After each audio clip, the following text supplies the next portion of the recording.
চিৰাং জিলাৰ বিজনীৰ ১ নং সুপাৰীগুৰিত প্ৰধানমন্ত্ৰী আৱাস যোজনা গৃহৰ নামত ব্যাপক দুৰ্নীতি সংঘটিত হোৱাৰ অভিযোগ উত্থাপিত হৈছে। ১ নং সুপাৰীগুৰি নিবাসী তথা ডাঙাইগাঁও ভিচিডিচিৰ সদস্য ৰফিকুল ইছলামৰ বিৰুদ্ধে উত্থাপিত হৈছে এই অভিযোগ।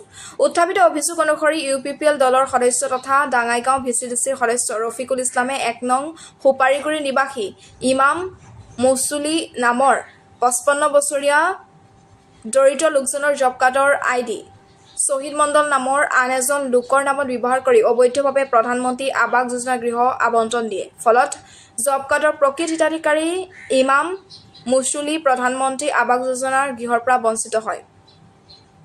ইফালে ডাঙাইগাঁও ভিচিডিচিৰ সদস্য ৰফিকুল ইছলামে ১ নং সুপাৰীগুৰি নিবাসী আবেদা খাতুন নামৰ মহিলাগৰাকীৰ জব কাৰ্ডৰ ২০,০০০ টকা কৌশলেৰে আব্বাছ আলী নামৰ আন এজন লোকৰ একাউণ্টৰ জৰিয়তে উলিয়াই আত্মসাৎ কৰে বুলি অভিযোগ উত্থাপন হৈছে। এই সন্দৰ্ভত ভুক্তভোগীয়ে বিজনীৰ মুখপাত্ৰী আৰু মানিকপুৰ খণ্ড উন্নয়ন বিষয়াক অভিযোগ পত্ৰ প্ৰদান কৰিছে। ৰফিকুল ইছলামে মানে দুৰ্নীতিটো আগৰ পৰাই কৰি আছে। এতিয়া মানে এই ইমান মুছল্লিৰ ঘৰ বেলেগ ID ইউজ কৰি তাৰ জব কাৰ্ডটা ইউজ কৰি পইচা উঠাইছে। আৰু একজন আছে এই হাৰান নামৰ মানুহ, তাৰো পইচা ১৪,০০০ টকা ইউজ কৰিছে বেলেগৰ ID আব্বাছৰ একাউণ্টত ইউজ কৰি হেনা উঠাইছে। এতিয়া বোলে আমি এইবিলাক নকৰোঁ। আৰু বহুতৰে ঘৰৰ পইচা লৈছে ২,০০০, ৩,০০০, ৪,০০০, ৫,০০০ এনেকৈ লৈছে। আৰুতো দুটা ID এই ইয়াৰ নামত এটা ঘৰ নাইয়ে, IDয়ে নাই, তাৰ নামতো ২,০০০ টকা লৈছিল। সেইটোতো মই কৈয়ে হেনা ঘূৰি দিয়ালোঁ চেয়াৰমেনক। আৰু আমাৰ সৰু বায়েকৰ ঘৈণীয়েকৰ ৫,০০০ লৈছিল, সেইটাও ঘূৰি দি আহিছোঁ।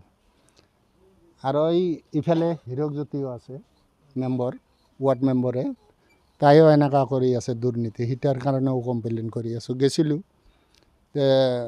GPRে কল যে আপুনি যদি IDটা কমপ্লিট মাইনৰিটি এলেকাৰ IDটো ওলাবাকে BDOৰ তাতে এপ্লিকেশ্যন দিব লাগিব, তেতিয়াহে মই দিব পাৰিম। এইখিনিয়ে কৈছে যোৱাকালি মই BDOৰ লগত ইয়াৰ লগত গৈছিলোঁ। এইখিনিয়ে কথা। আমাৰ প্লেণ্টেশ্যনৰ কাম এটা হৈ আছে এই শ্মশানত, সেইটোৰ পইচাও ইউজ কৰিছে বেলেগৰ একাউণ্টত দি হেনা। যিবিলাক পাব লাগে সেইবিলাক এটাও পোৱা নাই। মই দিছোঁ প্লেণ্টেশ্যনৰ গাছগিলা পুলি ৰুবা, সেই পুলিগিলাৰ পইচা ১ টকা মোক দিয়া নাই। কয় তোমাৰ নামত ঘৰ হৈছে নহয়, তুমি জব কাৰ্ড ইউজ কৰিব নোৱাৰিবা, তোমাৰ পইচা তাৰ পৰা মাইনাছ হৈ যাব, এনেকুৱা কৈছে। এইটো চাওক, ঘৰটো আধৰুৱা হৈ আছে এতিয়ালৈকে। আবেদা খাতুন নামটো, তাৰ যিটো ঘৰৰ পইচা এইটো উঠাই কামখিনি এতিয়ালৈকে এইখিনি হৈছে। বাকী যিটো ২০,০০০ টকা জব কাৰ্ডৰ সোমায়, সেই পইচাটো তাহাক জব কাৰ্ডত সোমোৱাৰ কাৰণেও পইচা লৈছে এক্সট্ৰাকৈ, যে আমাক পইচা অলপ ১,০০০ টকা দিয়ক, জব কাৰ্ডৰ পইচাখিনি সোনকালে সোমাই দিম। তেওঁলোকে দিয়াৰ পিছতো তাৰ জব কাৰ্ডৰ পইচাটো বেলেগ এটা একাউণ্টছত মিচিং কৰি আব্বাছ আলী নামৰ একাউণ্টছত তাৰ একাউণ্টছত সোমাই দিছে। সোমাই তাহোন দুইজনে ভগাই লৈছে পইচাটো, তাই নিজে স্বীকাৰ কৰিছে। আৰু আজি ৬-৭ মাহ হ'ল পইচাটো উঠাই লোৱা, এতিয়ালৈকে দিম কৈ আছে, খালি ডেট দিয়ে কিন্তু পইচাটো নিদিয়ে। এতিয়া চাওক, ঘৰৰ কাম বহুত বাকী আছে। সেই পইচাখিনি হ'লে তাহোন ঘৰৰ খিৰিকী দৰ্জা লগাই ঘৰটোত সোমাব পাৰে। সেই পইচাটোৰ কাৰণে কামখিনিও ৰখি আছে। গৰীব মানুহ, বেলেগ পইচাটো নাই আৰু।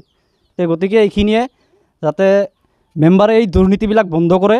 আৰু আমাৰ মুখ্যমন্ত্ৰী ছাৰক মই বিনম্ৰ অনুৰোধ জনাওঁ, তেওঁ UPPL দলকো মই সন্মান কৰোঁ। তেখেতে এনেকুৱা দালাল যাতে সোনকালে বন্ধ কৰক, নহ'লে আমাৰ ইয়াত যিখিনি ভোট সেইখিনি কালেকশ্যন নাপাব এইবিলাক দালালৰ কাৰণে। গতিকে আপোনালোকে এই প্ৰচেছটো বন্ধ কৰি দিয়ক।